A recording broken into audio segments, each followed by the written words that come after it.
Let's move into main topic number 3.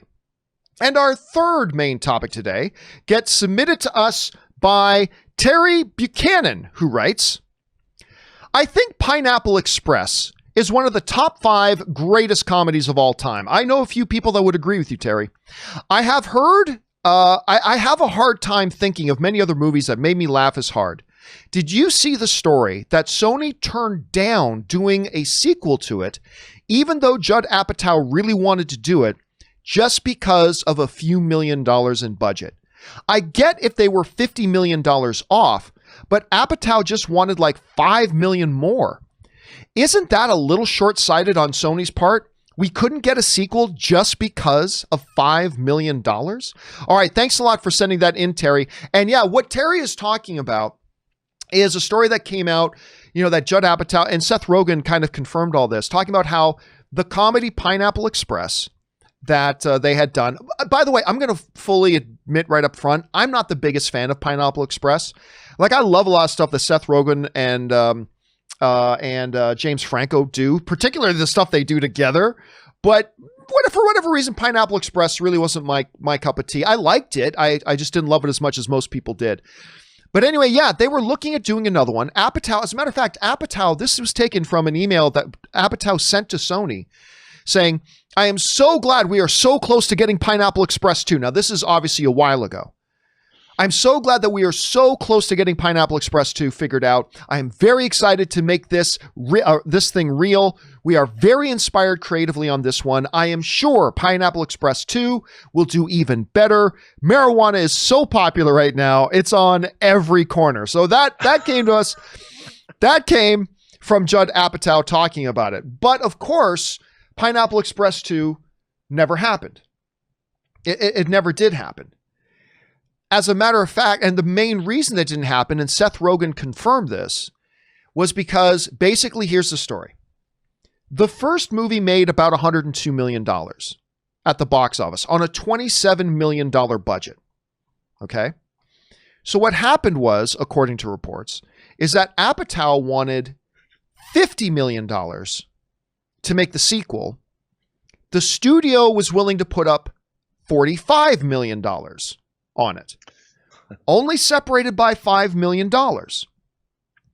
Is that, as Terry, I believe, was the person who asked the question, as Terry put out, is that short-sighted that this whole film project, a sequel to Pineapple Express, fell apart all because of $5 million? Yes. Yes, it is. And you know what? It's not that crazy. Let's take a look at this for a second. Let's step into the classroom for a second, if you will. Okay, so here we've got the movie for Pineapple Express had a budget of $27 million. The word I'm hearing is that the marketing budget on it was around 30. It may have been a bit more, it may have been a bit less, but the number I generally keep coming to when I look around at it is around $30 million. Okay, so you're looking at a film that ultimately cost $57 million to make, right? So what do you have to do? To figure out what the breaking even point is, you take the total. Remember, we covered this the other day, guys. You take the total cost of budget and marketing, you multiply it by 1.5, and that's how you figure out how much money you need to make in order to break even. And that left them at needing $85.5 million. Well, guess what? The film made 103. It made them a good $15 million in profit. They made money on this thing. Yay! Okay. But here's the problem. So it made $102 million. You got to keep that in mind. It made $102 million at the box office. That's how much they made on that film. So let's take a look now at a new reality. Let's say they did it for what Sony wanted to do it for, which is a new one at $45 million. Let's also say they just stick with the same marketing budget. They would probably spend more on marketing the second time around, but let's say for argument's sake, they stay with a marketing budget of $30 million. Okay, so now you have a total of $75 million, right? So what do? We got to take the total, multiply it by 1.5, and that's our break-even mark. And if we do that, and forgive me as I go over to a calculator here, so 75 times 1.5, you end up needing, Sony needs to make $112 million, 112.5. Now that's 10 million more than the last film made. So now you're in a position that you need to make 10 million more than the last film made just to break even. Now remember, we're not talking about a movie that made 500 million at the box office, so you can swing it like 40, 50 million dollars either way. This was a film that made 102, so its margins are small. And Sony agreeing to do one for $45 million means they got to make about $10 million more. Okay, well, let's look at this differently now. Let's say that they gave it what Apatow wanted, right? And Apatow wanted 50. Well, now we're talking about a total budget of 80.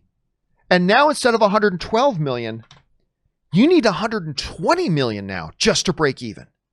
That's how much of a difference that $5 million makes. You went from roughly needing about 10 million more than the first one made in its entirety just to break even. Now suddenly you need almost 20 million more than the first one made just to break even. And Rob, what I have found is a lot of people believe that, oh, you know, it's not that big of a deal. Like, studios don't care if they lose a couple of $1 million. A couple of $1 million. Yes, it is. Like, we have this perception as film fans that, oh, a studio, oh, they don't care if they lose $3 million on something. Yes, they do. Sure they do. Very, very much, as a matter of fact. You know, $3 million is a lot of cash, man. It's an awful lot of cash. So it puts them in a position of, okay, we can make money if we make just a little bit more, or we're going to have to make like 20% more than the first one made just to break even. Hey, Judd, can we do it for 45? Can you just shave? I know you want 50, which is almost double what we gave you for the last one. Can you shave that down to 45? We'll feel a hell of a lot more comfortable about our prospects of breaking even and making a little bit of money if you can get that down to 45. And they weren't able to do it. Seth Rogen actually came out and said something very funny about it. This is what he said. Let me see if I can find this properly. Here's what he said. This is what Seth Rogen said. He said, I think we probably wanted too much money, talking about the $50 million to make it. I think we probably wanted too much money. Studios, they don't like giving away money. Weird thing. So I love what Seth Rogen had to say there about that. And so ultimately, even though it does sound ridiculous that they couldn't get this movie made over a $5 million difference in what the producers wanted versus what the studio wanted to put up, when you actually look at what that works out to in real world economics, you can kind of understand where Sony was coming from. And I actually put the onus, and I love Judd Apatow. I kind of put the onus on Apatow. I was like, dude, you made the last one for 27. Why couldn't you just shave 5 million off, make this one from 45 million and get this thing done? Anyway, Rob, you take a look at this a whole situation. Are you surprised they weren't able to get together on a number and make this thing happen? And was 5 million worth it, either making or breaking the movie? How do you see it? First of all, why does a Pineapple Express movie have to cost anywhere near $50 million? That's I mean, true. You think about it, like, really? Give me a break. The fact that they couldn't bring it down to 45 million for a Pineapple Express film, to me, that just says people weren't going to come down on their fees, and they were just. I mean, it's not like that movie has lots of special effects. It's not like it's the Blues Brothers with amazing a bunch of car crashes or something. I don't understand why a movie like Pineapple Express would cost anywhere near that much money. And I think that the responsible thing is, imagine, John, if you wanted to make a movie for $50 million and the studio said, well, we're not going to give you 50, we'll give you 45. I think you'd figure out a way to make it work. Yep. I mean, I know I would. If a studio goes, yeah, we'll give you 45 million. The fact that they offered that and they weren't able to make it work shows me that somebody dropped the ball in a big way, unless they really didn't want to make the film. I mean, if the will was there, you would, gosh, I'm sorry. I mean, oh, what a hardship. Not 50 million. We have to make it for 45. A sequel to Pineapple Express. It's not like it's Avatar 2. I mean, come on, man. Really? I mean, the only thing I can think of is what if their idea for it was like, their weed was so good, literally aliens come down to Earth looking for it.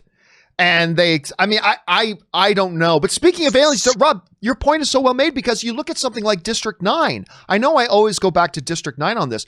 District 9, super visual effects heavy thing. They made that thing for like $30 million. Yeah, and like you're talking Pineapple Express, it's dudes in rooms getting stoned and talking to each other. Like, how expensive can it be? I mean, unless you're going to, go shoot in India on the streets of Mumbai or something? I mean, I don't know. You know, one of the things I really like about Seth Rogen is he's not just funny on screen. He seems to have a really good sense about the business, and he also seems very self-aware. And I love what he said in that comment. He said, yeah, I think we probably asked him for too much money. Go figure. Studios don't like to give away money. I love the self-awareness in that too. So, well, he's been producing a lot of TV too, and yes. and you have to be budgetarily conscious when you're making television. And when I hear something like that, the difference between 45 and 50 million on a movie like Pineapple Express 2, I don't understand it. It's going to be a question mark. Question is for you guys. What do you think about this? Did you really want a Pineapple Express 2? I didn't love the first one, but I would have been down for a second one.